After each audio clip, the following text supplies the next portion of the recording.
Regenerasi lini tengah Real Madrid sempat macet karena trio MCK terlalu hebat. Luka Modric, Casemiro, dan Toni Kroos menggendong prestasi Los Blancos. Setelah ditinggal Casemiro dan Kroos, El Real harus segera mencari trisula gelandang baru. Nama Eduardo Camavinga, Aurelian Tchouameni, dan Jude Bellingham bakal diandalkan. Ketiga gelandang muda ini diharapkan bisa menyamai prestasi hebat dari trisula MCK. Bagaimana kerasnya regenerasi trio gelandang Real Madrid tanpa pandang bulu? Karir cemerlang trio MCK yang kini bubar. Lini tengah Real Madrid pernah diperkuat trisula gelandang paling sempurna. Kombinasi Luka Modric, Casemiro, dan Toni Kroos mulai bersinar sejak musim 2015-2016. Trisula maut ini sukses membawa El Real meraih berbagai macam trofi bergengsi. Gelar La Liga, Copa del Rey, hingga Piala Dunia antar klub sudah mereka persembahkan untuk Los Blancos. Florentino Perez mengaku kagum sekaligus terkejut dengan performa hebat trio MCK. Saya terkejut dengan mereka bertiga karena melakukan hal-hal yang luar biasa. Saya bahkan tidak meminta itu dari mereka. Dan melakukannya secara alami itu adalah keuntungan besar bagi klub ini, kata Perez. Puncak performa trisula Modric, Casemiro, dan Kroos muncul saat dilatih Zinedine Zidane. Trio MCK tampil cemerlang dalam formasi 4-3-3 atau 4-2-3-1 yang menjadi andalan sang pelatih. Kombinasi Modric, Casemiro, dan Kroos juga membawa El Real hat-trick Liga Champions. Zizou mengaku El Real nggak akan bisa meraih prestasi gila ini tanpa skuad mewah penuh bintang. Kami punya pemain-pemain hebat. Kalau sendiri tidak akan mungkin. Saya perlu mengelilingi diri saya dengan orang-orang yang membuat saya nyaman. Kalau tidak, ini tidak akan berhasil, tegas Zidane. Pelatih asal Prancis ini juga menyoroti secara khusus kontribusi vital Modric, Casemiro, dan Kroos. Mereka berada di level kami memenangkan 3 gelar Liga Champions berturut-turut. Mereka bermain di level yang sangat tinggi, kata Zidane. Kehebatan trisula Luka Modric, Casemiro, dan Toni Kroos ternyata harus berakhir. Casemiro secara mengejutkan hengkang dari Real Madrid demi memperkuat Manchester United. Carlo Ancelotti nggak bisa menghalangi kepindahan pemain asal Brazil ini. Saya sudah berbicara dengan Casemiro dan dia menginginkan tantangan yang baru. Kami menghormati keputusan Casemiro yang ingin meninggalkan klub, kata Ancelotti. Kroos juga menyampaikan salam perpisahan mengharukan untuk Casemiro. Saya akan merindukanmu sebagai profesional yang layak diteladani, sebagai pemain hebat, sebagai petarung yang sering menyelamatkan saya. Kami telah membuat sejarah bersama. Kepergian Casemiro ternyata bikin performa Real Madrid ikut menurun.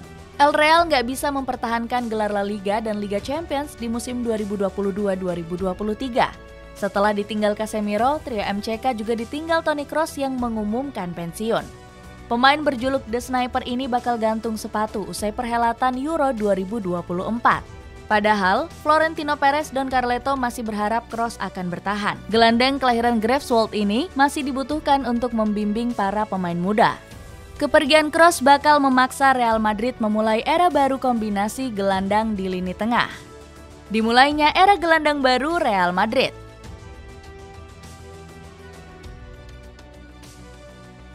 Kepergian para gelandang kunci sekaligus sebagai penanda dimulainya era baru lini tengah Real Madrid.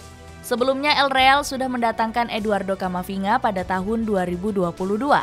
Pemain asal Prancis didatangkan senilai 31 juta euro dari Stade Rennais. Kehadiran Camavinga menjadi langkah awal dari manajemen untuk meregenerasi lini tengah. Sang pemain diharapkan bisa berkembang di bawah bimbingan para gelandang senior. Real Madrid juga rela mengorbankan keadaan finansial yang krisis demi merekrut Camavinga. Pasalnya saat itu klub harus mengerem pengeluaran akibat pandemi COVID-19. Regenerasi lini tengah El Real berlanjut usai memboyong Aurelian Tchouameni dari AS Monaco. Gelandang kelahiran Run ini didatangkan dengan mahar fantastis 90 juta euro. Tchouameni direkrut Los Blancos untuk mengisi kekosongan yang ditinggalkan oleh Casemiro. Kebijakan El Real untuk mempersolid lini tengah nggak berhenti sampai di situ saja. Real Madrid kembali mendatangkan gelandang calon bintang pada sosok Jude Bellingham. Pemain asal Inggris ini sebelumnya menjadi rebutan banyak klub Inggris. Namun Bellingham tetap yakin memilih Real Madrid yang rela menebusnya senilai 103 juta euro. Javier Tebas selaku Presiden La Liga menyanjung langkah yang dilakukan oleh El Real. Kedatangan Bellingham akan meningkatkan pasar La Liga terutama dari Inggris. Saya mengucapkan selamat kepada Real Madrid atas penandatanganan Bellingham. Kehadirannya bakal membuat peningkatan penonton dari Inggris, kata Tebas. Jude Bellingham segera membuktikan kualitasnya dengan adaptasi cepat bersama Real Madrid. Pemain berjuluk LJV ini langsung nyetel dengan taktik baru Carlo Ancelotti. Padahal Don Carleto meminta Bellingham menjalankan peran baru sebagai gelandang serang. Sang pemain juga diberi kebebasan untuk menusuk ke area kotak penalti lawan. Bellingham langsung mencetak 10 gol dan 2 assist di 11 laga awal La Liga. Sayangnya, kehebatan gelandang asal Inggris ini gagal diikuti oleh Aurelien Tchouaméni dan Eduardo Camavinga. Kedua pemain ini harus berjuang keras untuk mendapatkan tempat di posisi utama. Camavinga kesulitan tampil sebagai starter di musim ini karena perubahan taktik Ancelotti. Sang pemain bahkan harus mengisi posisi back sayap kiri untuk masuk starting utama. Sementara Tchouaméni sempat kehilangan tempat utama karena dihantam cedera.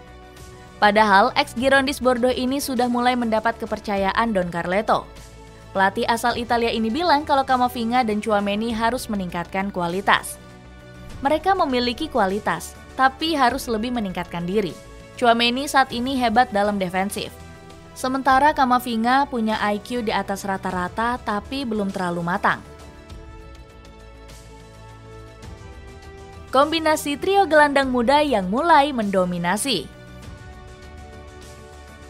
Kesabaran Eduardo Camavinga dan Aurelien Tchouaméni bakal segera berbuah manis. Kedua pemain ini diprediksi akan jadi tumpuan utama Carlo Ancelotti musim depan. Pasalnya, Camavinga dan Tchouaméni akan mengisi posisi yang ditinggalkan Toni Kroos. Kedua pemain ini juga akan menggeser Luka Modric yang masih belum pasti akan bertahan. Di musim 2023-2024, Don Carleto sudah mengurangi menit bermain Kroos dan Modric.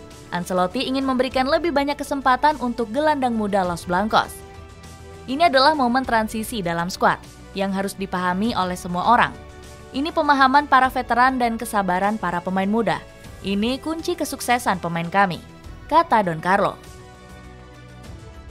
Hasilnya, Camavinga dan Tchouaméni sering diturunkan untuk melengkapi lini tengah. Keduanya punya kombinasi yang luar biasa bersama Federico Valverde. Camavinga berperan menyumbang kreativitas di lini tengah karena bermain lebih ke depan. Sementara Tchouaméni menjadi gelandang jangkar yang menjaga kestabilan lini tengah. Valverde sebagai pemain multiposisi bisa menjalankan banyak peran di atas lapangan. Pemain berjuluk El Pajarito ini sering diminta mengisi pos gelandang kanan. Alasannya karena Valverde punya stamina mengerikan serta lihai menerobos ke depan. Kombinasi ketiga pemain ini bakal dilengkapi oleh Jude Bellingham di posisi gelandang serang. Keempat gelandang Los Blancos ini sudah mendapatkan gelar La Liga di musim ini. Prestasi hebat mereka dapat bertambah seandainya bisa meraih gelar Liga Champions di musim ini. Dengan lahirnya Trisula gelandang baru, apakah kejayaan trio MCK akan kembali dihidupkan oleh Real Madrid?